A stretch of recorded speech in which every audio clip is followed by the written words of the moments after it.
Subscribe to CIRV'N IT RAW. Yes, Lord. Yesterday's price is not today's price. Everybody wanna be a boss, but don't nobody ever wanna take a loss. But if you a hustler, you can get it back. 10 toes down, let the paper stack. That's why I keep it pussy, concentrate on my dog. Right now it's our heartstrings. Never let a headache get close to a G. Calculators and money counters, all I need. Hey man, CIRV'N RAW, goddammit. Yes, Lord.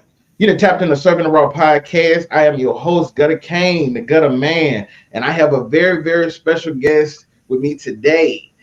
This lady right here is not only a recording artist, but she is the CEO, a performer, a writer, a speaker, a producer, author, creator, a game changer, and an entrepreneur.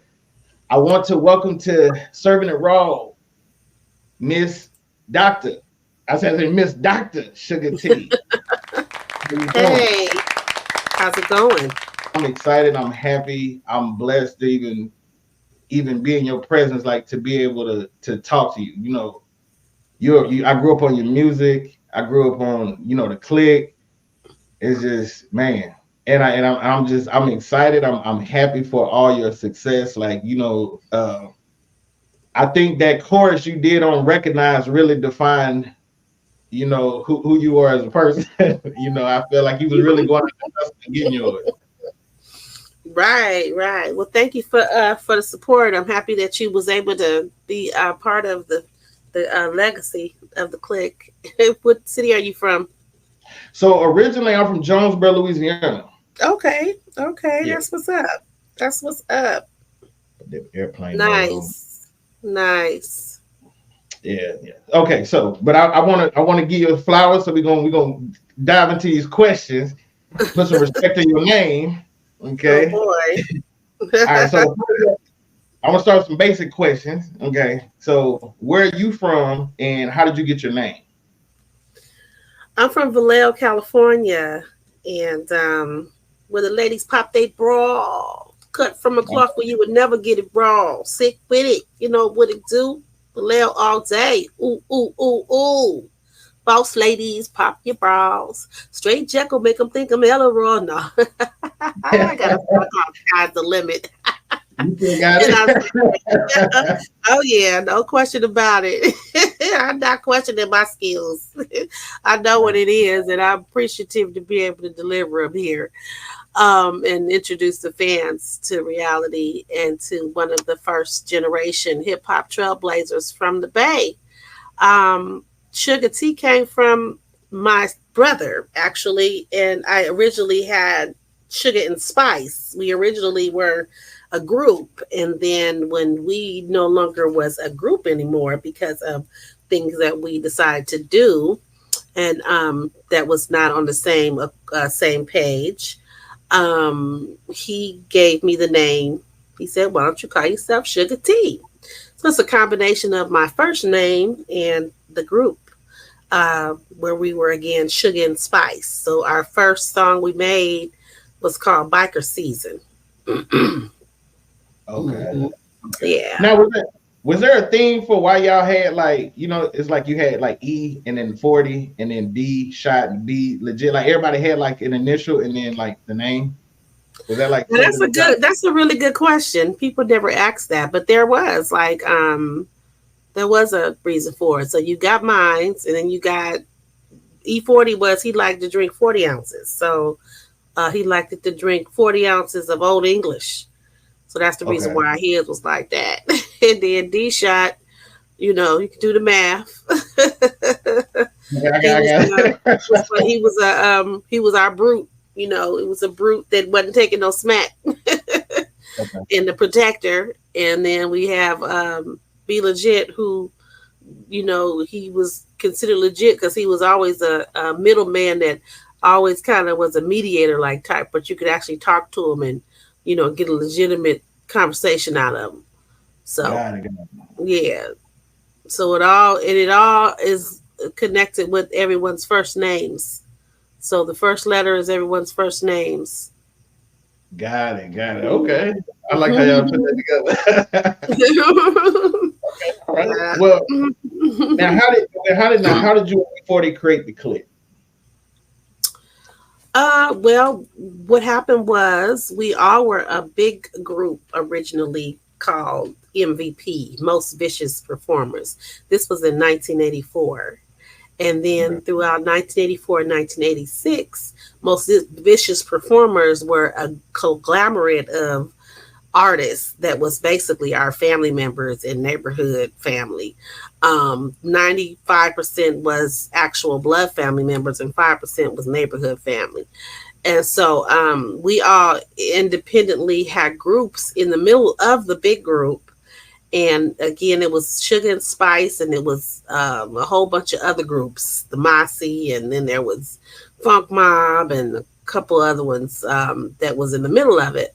And with that, we decided to kind of branch off more so to becoming the clique once the separation of me and my counterpart, which was Spice, with whom is still my best friend today. But I adopted and helped close out the clique. I found the clique from not being with them because they didn't want me by myself as a solo artist. So that's how we found the clique. Now, did the clique ever consist of E40 and 3 other people, or was it always like you, D-Shot, Be Legit? Was it always y'all 4? Because I saw a picture where it had like E40 and it had Mac Sean and it had like 2 other individuals. No, it was always the clique was always us 4, and MVP was was the different groups, and their group was MVP because they were like just the boys in it originally. My brother D, it might have been actually Mac Sean. I believe it was a Mac Sean, Be Legit, D-Shot, and 40. They all, because they were MVP, so everybody would just branch into different spaces, but it was never the clique.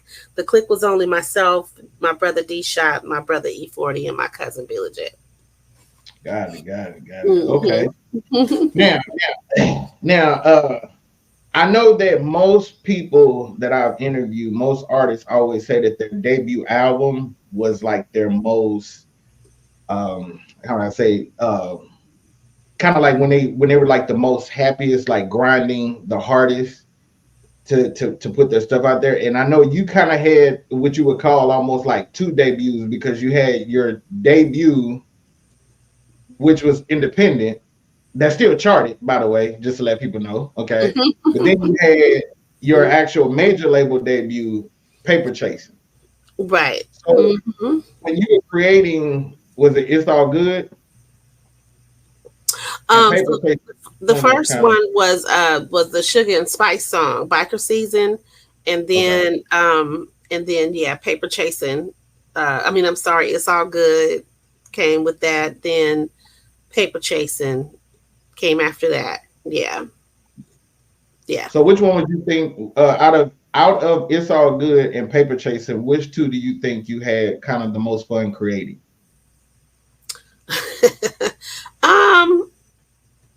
I think both of them, because I was just always having fun.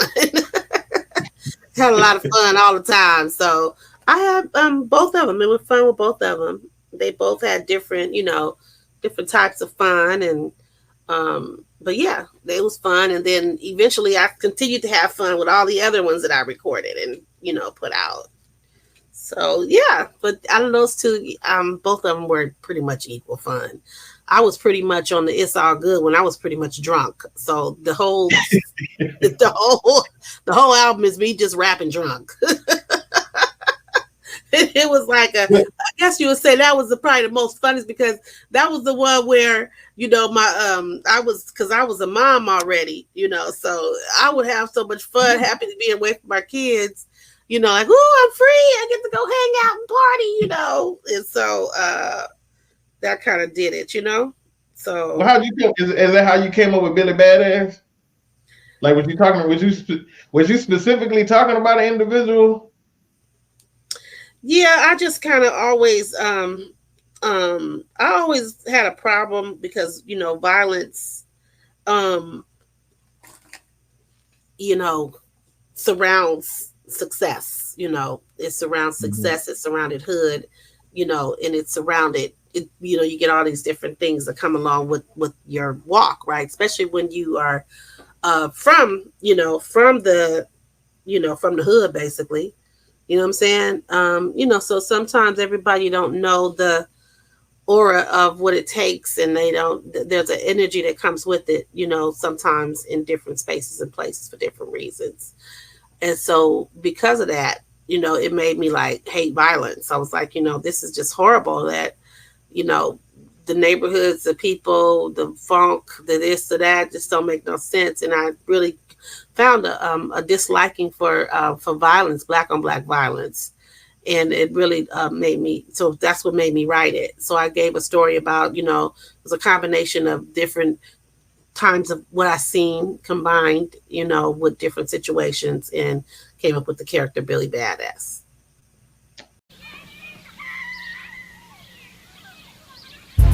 Damn, what was that? Who threw that rock at me? Hey, look, come here, you little hard-head boy. Come here. Who was that boy? Little badass Billy. Billy badass. Little badass Billy. Billy badass. I knew a boy named Billy that he thought he was cool. Thought he was too damn cool to take his ass to school.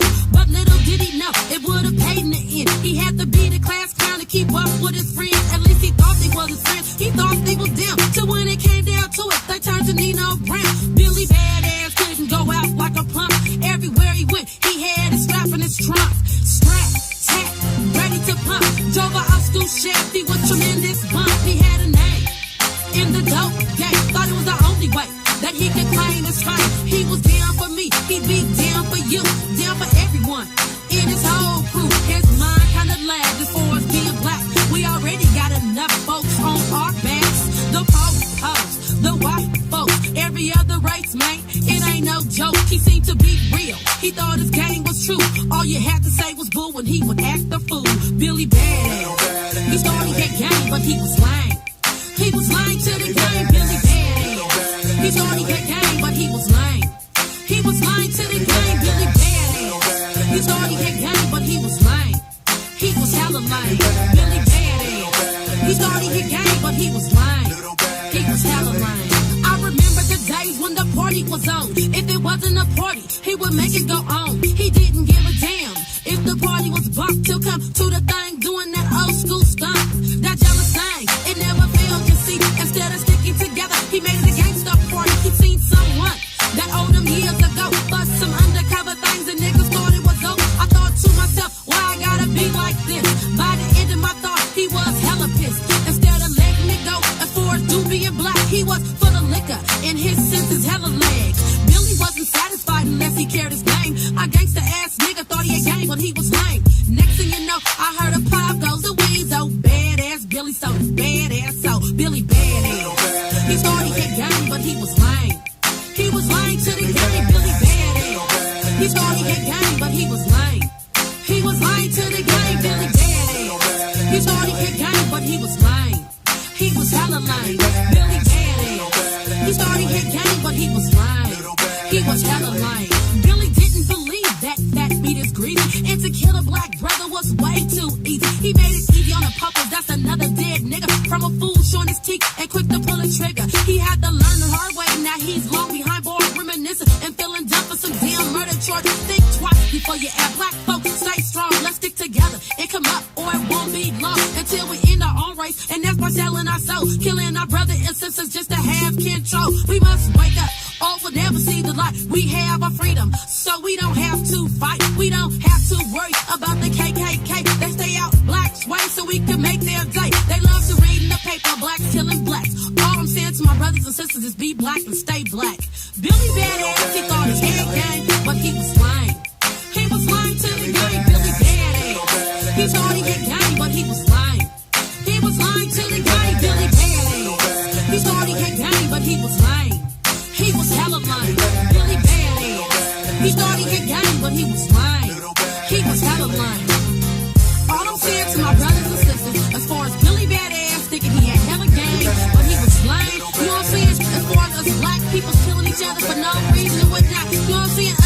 Larry Robinson, whatnot, trying to keep a name up, you know? But now see, it's all good. You learn when you're doing each other in. You know what I'm saying? Stick together. Come up together. Don't be jealous of each other. Be down with your black folks. Stay black. Be black. We got enough to worry about already. You know what I'm saying? But now handle your business in the 90s. It's all good, though.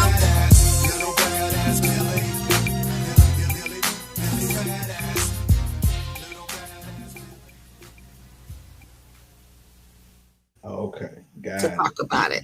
Mm-hmm. Yeah, because I feel like there was a Billy Badass probably like in every town and city. Mm-hmm. There's always that one. You have to say with Boone, he'd act a fool. And I He was had just game, but he was lame. He was lame to the game. That is true. Mhm. I just watched the video again last night. I was like, man, well, Suga-T was such ahead of her time on it. Like, that's real talk, Gutter, because I'll be listening to that stuff too, and I'll be like, wow, I talked about all this stuff already. I was really ahead of my time about recognize, being a boss. You know, I'm sitting here looking at all these the newer artists calling themselves bosses, and I'm like, nah, they're not bosses. No. Because bosses don't give up their sex, you know, and foolishness. They don't do that. It's a different type. It's a different type of boss today. They're, you know, I don't know what they call them bosses today. The women, you know, it's like, nah. Yeah, I'm with you on that one. Yeah, I'm with you on that one. Yeah, this altering of the body and altering of the, you know, these messages of over-sexualized behavior and just the nakedness. It's just a mess. I don't understand the element of what how that became a boss today, because that wasn't the boss of yesterday, and it's still not the boss of today to me. No matter how much money or how many sales they get or how much they, you know, are able to flood the airwaves and the digital waves, it's still not bossy. I agree with you. I definitely agree with you. Now, I know one thing a lot of people didn't know, or they have not ever asked you, but what was it like acting on the sketch comedy show, The Lyricist Lounge? Because I saw an episode where you was like, it was kind of like a Western. Yep, I remember that. I remember he said, "Howdy, cowboy." Yeah. Cowboy. And he was like the one with the little limp, the walking the limp. Yeah. Like I said, I just watched it the other day. It's on YouTube. I'm the deputy in town, and I demand some damn respect. He wilding out. I thought so.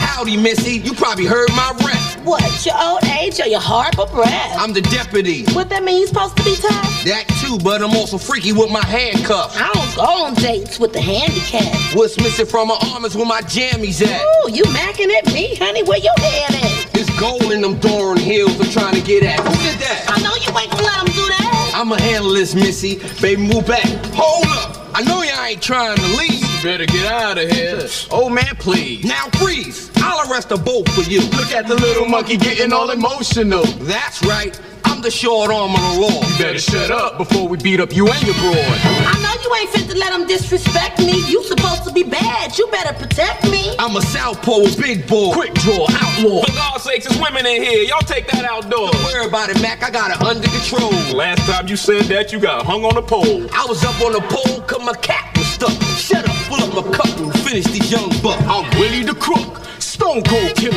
Didn't you get caught jerking off by the river? I thought you looked familiar. Man, it wasn't me. I used to beat the both of you, you and your cousin D.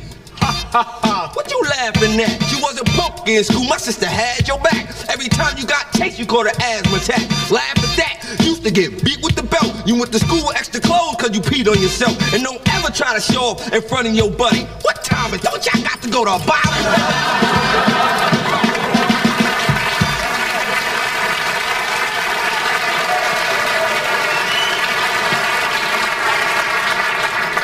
Now don't make me have to come back and say it again. That's my song, piano man. Play it again. Ooh, I just love me a man with a shot on him. Yeah, I'm feeling you too, baby. Let's go hop up on my horse and go ride the wild, wild breast. I mean, wild, wild west. Oh, sheezy, deputy.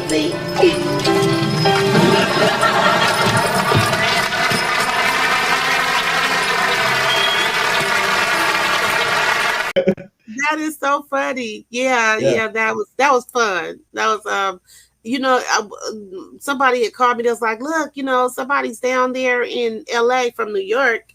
It was like, my boy they're out there about to do this project, and they're casting. You should go down here and see if you can get on it and get casted.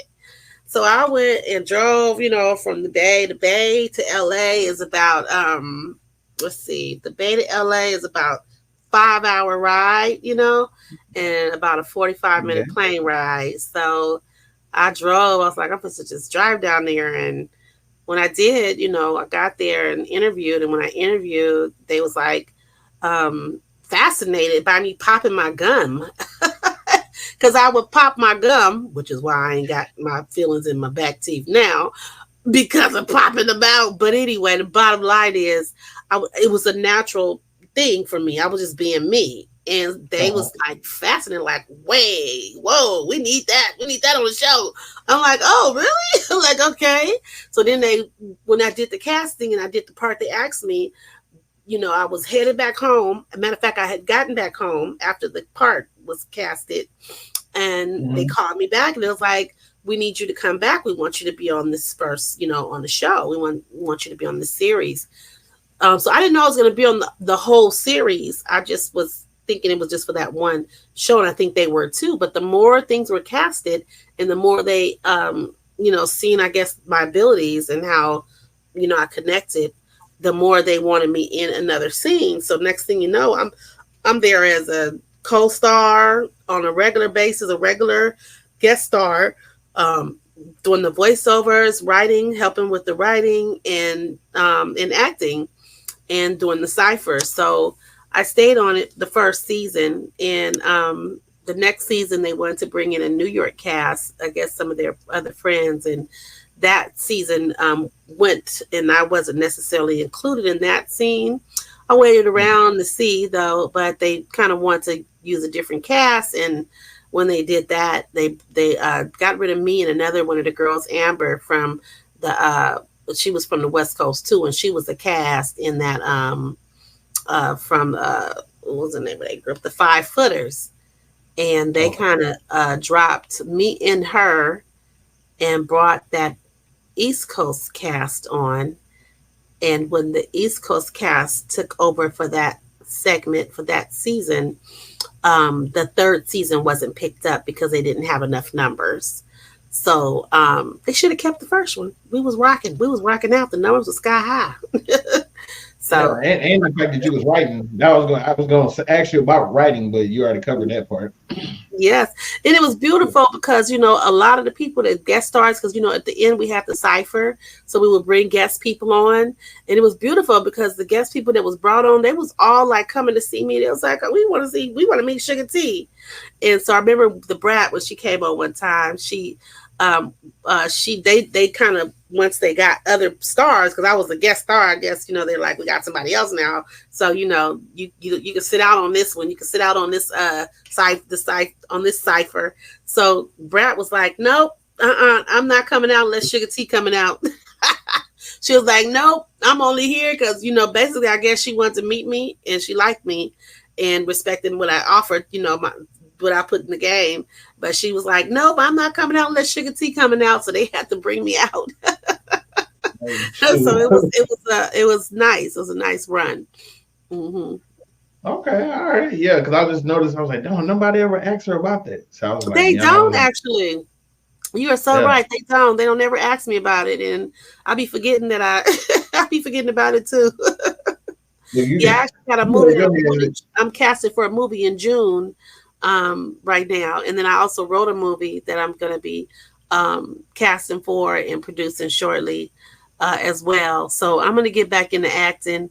I'm working that out. Of course, the Bay Area, we take a different approach when it comes to certain things. So instead of waiting for somebody to cast me, I'm producing my own. And in between there, somebody cast me, great. Well, do you can you tell us the name of it? It's called Hip Hop Her. Hip Hop Her? Mm-hmm. Okay. Yeah, it's called Hip Hop Her. Yeah. Shoot. Yeah, that's good right there. Cause I ain't gonna lie. Cause you was in obstacles, wasn't you? I was, yep, obstacles, and then I was in Boogie. What is it called? Oh man, Boogie. I can't even think of the name. It originally was called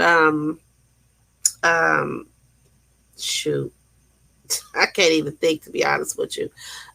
They can go to my IMDb and see all of them. It's a whole lot of them. I just can't think of all of them. Boogie Beach Bash, I think, was the name of it. Boogie Beach Bash, and I think that's by Brian Hooks. He produced that one. Then most recently, it was What Are the Chances? Was another one that I was just in, which was one of my brother's other movies. And recently, yeah. And then last year I did a movie. It's coming out this year. I can't remember the name. And then this June I have another movie that I'm casted in. So I don't really, go out my way pursuing movies. It just sometimes if it comes to me, people like come and get me, then I'll jump in. But movies take a little bit of attention, and I got a lot of stuff going on. So if it's not a campaign that I got, then it ends up being a project that I produced or put together or trying to promote. So but when they call me and it's the right time, I enjoy jumping on. Okay. Now, which one is more fun for you? Acting or making records? You know what? So I enjoy them both equally. I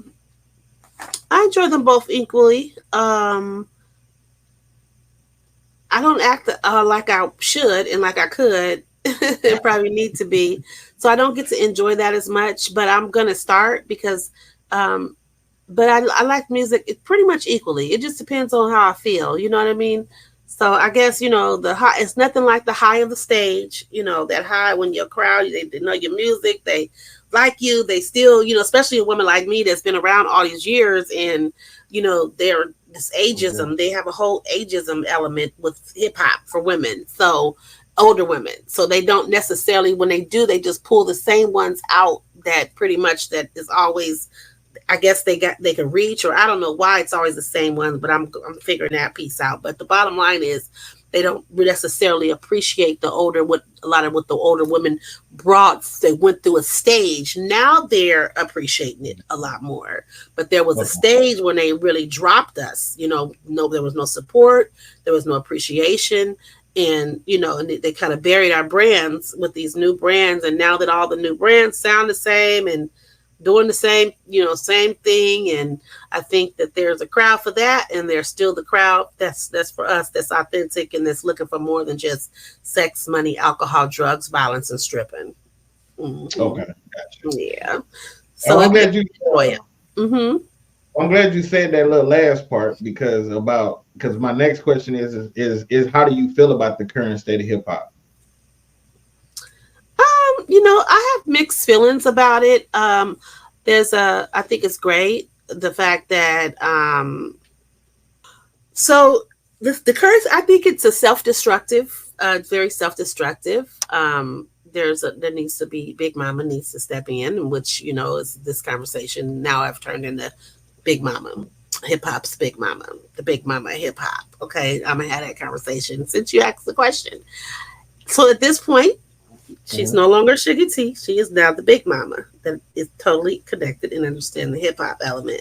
So the problem is that the history is what I understand as well as the present. And the problem is that if we don't get a handle on having some loyalty to the different groups that create the culture and the healthy part of the culture, then it's just going to be, it's self-destructive behavior because it helps basically counsel people when others don't necessarily engage, and you have to push those who are the creators of the culture that keep it healthy. You basically push them into doing other things, because if you don't support them, then they have to do something else to survive at the end of the day. And so, and if they leave you to the wolves, and you'll be left with just what you're supporting, and that's foolishness. Sex, money, alcohol, violence, drugs, stripping, and bullying. And at the beginning, it's great and it's fun and it's cool, when you're young and you don't know nothing else and you're at that place of rebellion and of trying to figure it out. But as you grow, you will see the danger in that behavior from so many different levels. And so because of hip hop's, the mindset of those who are the followers of hip hop, they're responsible also of keeping the culture safe and healthy for themselves. So it's self-destructive when they don't support those who are the culture creators that keep the space healthy for everyone. And so that's one. So that's a part of, me. What do I feel about it is that we have to put some balance to that. And this should be talked about as much as possible. Secondly, and this is all parties responsible, from the ones that are watching it to the ones that are pushing it to the ones that are implementing it. All parties hurt in the end, at the end of the day. So there needs to be balance and more diversity. And Hip Hop 50th, I think, brought back, the ears and the eyes around the legends, around the culture keepers, around the ones that actually contributed, because hip hop is probably one of the only genres that don't necessarily respect their elders and appreciate them. And I think that those that are older in and around the culture, they are appreciating it now more than anything, and they understand. But because the majority of others who came after the culture keepers that brought the balance in the game, they're getting a lot more exposure quicker, reaching a lot more people quicker at one time, and they're able to be targeted through the algorithms. They can target the youngsters, you know what I'm saying, that don't know no better. And so because of that, it makes it a little difficult to, to reside in that cesspool. And then the fact that there is an oversaturated industry, of everybody wanting to do it. It's kind of along with others who are not even in hip hop that are still taking up some of the space, we gotta take heed to being, we gotta take heed to what it takes to keep it balanced. So that's my take on it. The fact that the 50th came through, that was the best thing that ever happened. The fact that there is a lot of opportunity for the older artists that know how to ride it. We know how to survive, thank God. I think it's great. Ageism is rapid. We need to stop that because they have no respect for the elders in this game, and they need to learn how to. Many do, but a lot don't. And so it's self-destructive when you don't respect and appreciate those who came before, because you lose an opportunity to get some real game and real wisdom. And we'll be calling what we're calling bossiness now, which is not bosses. It's stuff that they're calling boss. I'm like, how is she a queen and how is she a boss? Is she a queen of stripping, or is she a queen of giving out sex, or is she a queen of showing her body, or maybe in that way? But I don't really see no queendom in none of this crap that they got going on with these new artists. I'm sorry, with the majority of the new artists. There's some that has come out and it's in the middle of this stuff, but the main ones that's always got the controversy that you always seeing, that they're always showing, trying to, showcase and present and push on everybody. It's just foolishness. I mean, it's messy. You got them from fighting their boyfriends and putting it all out their business to get people watching, to toxic relationships that, people are cheering on, to, I mean, it's just a mess. So, so I got mixed feelings. Okay, I got you. Yeah, because I feel like hip hop is the only genre that puts a age limit on their artists. And I'm like, I don't understand, why would that be the case? There's a lot of game that you can get from veteran artists, because a lot of the mistakes that obviously like y'all made can actually let the newer generation know, like, okay, this is probably how you should do this instead of doing it this way and stuff like that. That's why I was kind of glad to see like how you and like E40 and a lot of y'all from the clique actually found other avenues of revenue, you know, and stuff like that. And so that's why I was like, okay, they was hustling. Are there well in that case, is there any new female artists that you do listen to? Well, you know, to be honest with you, I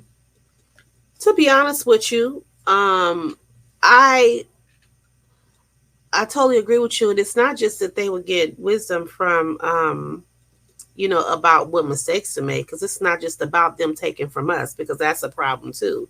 Is a lot of the younger people want to get information, want to take this, but they don't want to give nothing back. So it's got to be a reciprocate, you know, give and take as well on both sides, you know what I mean? But they get wisdom, you know, from us being in life and lasting this long and being around, you know what I mean?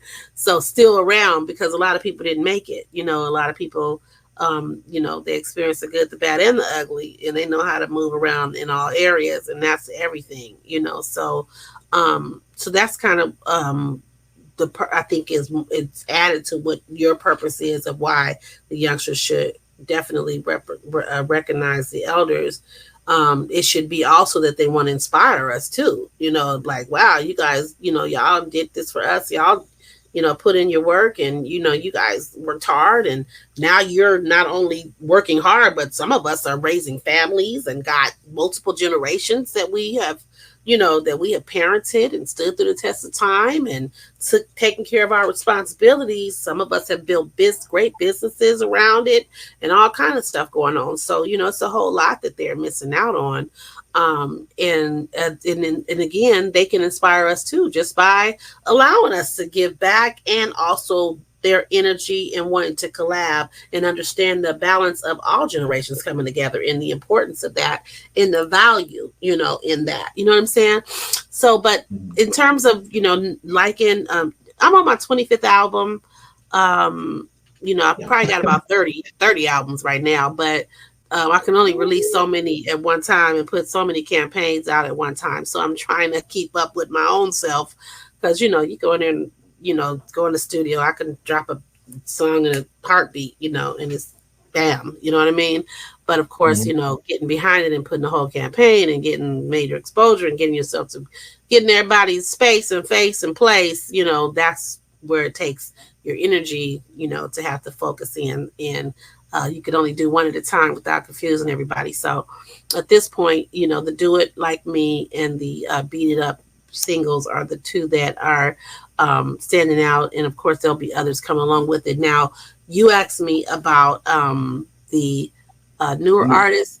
I'm trying to find some that I do like, to be honest with you. I like some stuff that Sweetie I find some little stuff that she do that's really cute, but then I find some stuff that gets over sexual, and that's when I pull back.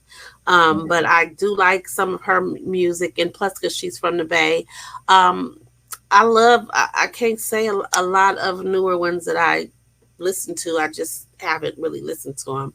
I keep my ear to the music, to the streets, to the music, to the YouTube streets, to the spaces where music is. But I run a business, you know, throughout the day, and sitting up, you know, listening to a bunch of music is not what keeps me going every day. I listen to I'm an educator, you know, and I, you know, run a school, and, you know, I have staff, and I got, you know, I have a museum, and I own a beauty business, and, you know, and of course I'm I oversee my own career, and then I, you know, have a domestic life going on within my own home and my own 2 generations, you know, going. So, you know, listening to a lot of music is not what I do. So I'm not saying there's not any good music out there, but I just, there's not a lot that land in my lap that I'm able to, I've been seeing a lot of girls popping up on the feeds though, where they have their little mics in the middle of the road, and they have some pretty good messages. So I see there's conscious girls coming out with, I don't even want to box them in to say conscious, but just women who can talk more about other things besides just sex and drugs and violence and stripping and foolishness. So Gotcha. I got my ears open. I'm gonna start writing them down because they always ask me on these interviews like, who do I like, and I never can remember nobody's name. So I'm gonna start writing them down. But for the Okay, time no being, problem. yeah. But I like a few of them. Some guy artists. There's some guys out here. Guy out here. I can't even think his name. He's pretty good. I see him putting out some good messages. Stunner Man. He been putting out some good. Stunner Boy been putting out Yeah. some good messages, and good music. And other than that, I can't really think off top that there is a whole lot. But I'm sure there is. And again, my ear ain't on the block like that. It's Oh, I got you. I just figured I'd just throw that in there, just Yeah. as like but I'm finna switch gears here because I want to discuss your community works and your entrepreneurship. Okay, your success and what do you feel is your biggest accomplishment? But you got like a little bit ahead of me, which I was like, okay, cool, we're on the same page. Like you started talking about the different things that you have going on. So what all do you have going on as far as like community works wise? Like you said, you run a school. You have her museum. So I have a museum and I have the Working Well Project. So the museum is our division within the Working Well Project that empowers women and girls and promotes smart arts. We also promote community wellness. And our goal is to empower people with the tools to be healthy, safe, economically empowered, and inspired. So we serve multiple generations within the Working Well Project, as well as vulnerable populations. And so that's a whole, we have a variety of services and programs and collaborations that help change lives. Our SOS project is one.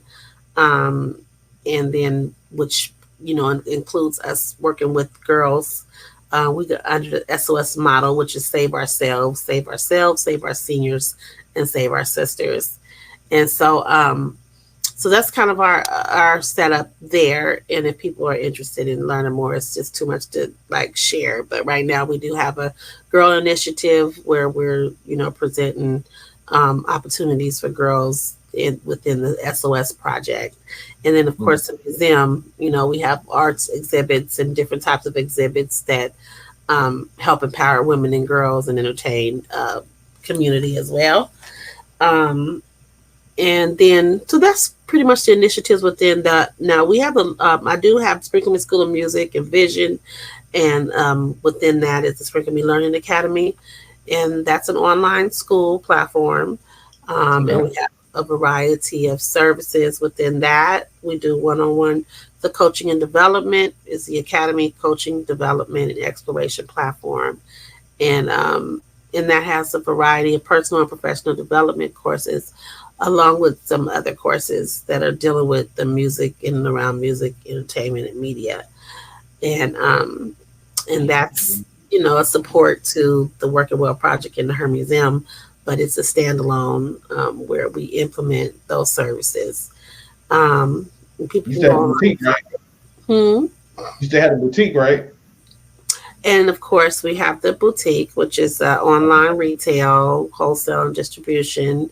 And we produce product lines for ourselves and others.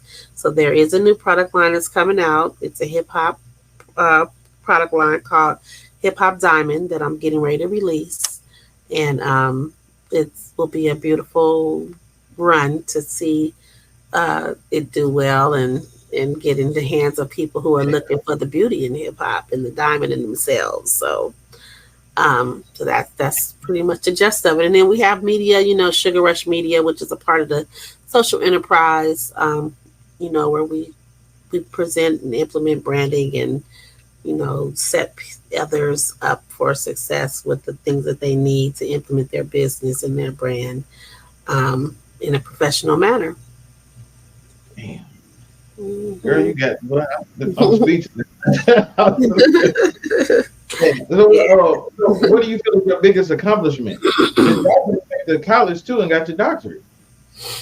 Yeah, I do. I carry 2 AAs, which is associates in liberal studies. I have a bachelor's in psychology and 3 masters. One is in organizational management, masters in supply chain management, and a master's in Christian counseling. And then I do have 2 doctorates, a doctorate in humanities and an honorary doctorate in music. And I'm going to go back working on a different doctorate that I'm interested in completing too. And of course, a variety of certifications along the way, from digital marketing to managing anger to domestic violence. And, I mean, it's in the substance abuse counseling. I mean, I can keep going on and on. Just, the certificates that I've collected along the way to implement some of the work that, other work besides music that I do. Okay. All right, man. Yeah, you got your feet in a lot of stuff, boy, man. Well, I'm kind of at the tail end, so I just have I think I have 2 more questions left for you. So this one is the one I ask all my guests, and I want to know, who is Suga-T's top 5 favorite rappers? They can be dead or alive. Okay, that's good. Okay, so I'm gonna say Tupac was one. Okay. Which is my friend. And I saw the picture y'all put together back in the, when he was at the, I think it was a Practice Looking Hard. Yes, you got it. Yep. So Tupac was one for sure. I'm happy you said dead or alive. And my brother's one, E40. He's one of my favorite rappers. Okay. And Lauryn Hill, hands down. She is definitely the top tier of my women favorites. And then Shaka Khan is one of my favorites. Shaka Khan. Okay. So that's 4, right? Yeah, that's 4. You got one more. And then my 5th is, so many others, but I guess I gotta find one out of all of them. The OJs. The OJs. OJs, all right. You okay? You went old school. Yes. Yeah. Okay. All right. 2 things. Little sub things. On that picture you took with Tupac, was you throwing up the fuck you? Yeah, probably was. And then whenever you talk to D-Shot, tell him that that song, Your Huckleberry, he did for the Booty Call soundtrack. Yes. Tell him I love that song. I still play that song to this day. Yeah. Let D-Shot know that. If you want to interview him, let me know. Okay, most definitely. Yeah, D-Shot is D-Shot too. Yeah. All right, and then my last question is there any new stuff that we can expect from you that besides I know you said the movie that you stated throughout, but is there anything else? Yes, I have a new hip hop beauty brand that I'm releasing. There will be some new fragrances coming out. There's my 25th album coming out, and following that will be another album.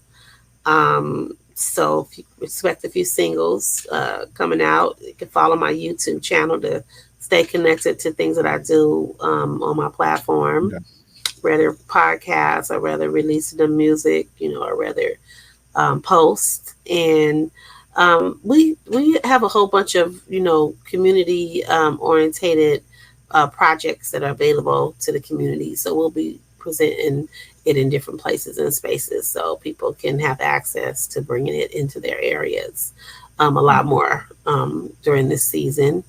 And then, of course, expect me on tour a little bit more with in other places besides the regular places that I'm in. What else? And if again they want to follow me, my at SugaT is right there at SugaT Official. So Instagram, Facebook. There's a hacked Facebook. Don't follow that. And then there's the real Facebook that I have to start fresh from. That is called SugaT Official. So Suga-T Official. I'm not gonna hold you up, but from CIRV'N IT RAW podcast, and especially from Gutter Kane, I want to give you your flowers and say thank you, Suga-T, for all your contributions. Okay. I appreciate everything that you've done, and I really, really, really appreciate you sitting down today. And I'm gonna stay tapped in with you. So if anytime, like I said, if you ever if we ever wanna, obviously do another interview or talk about like once you do your new releases and discuss, just kind of keep the people knowing, what you're up to and what you're working on and stuff like that. I would love to do this again. Okay. Well, thank you for having me. I appreciate it. Oh, most definitely. I can't even, like I said, like I'm excited. I can't even stop smiling. Like I'm just so happy. But like I said, I know you're a busy person. Yeah, and tell Alexis I said thank you too. He was more than helpful on everything, getting everything set up too. Good, I sure will. But I will be keeping in touch with you. Okay, all right. Well, you take it easy, okay? Just make sure the coke fire. Told the jeweler cut some links and bring the gold higher. He wanna shoot it, he hot-headed, he ghost rider. Send him through your shit like Robin Givens with the old iron. Swinging, fork in the glass pot clanking. Holding the boat, they ship sinking. I make one brick, two without blinking. They was sleeping, now I got them rethinking shit.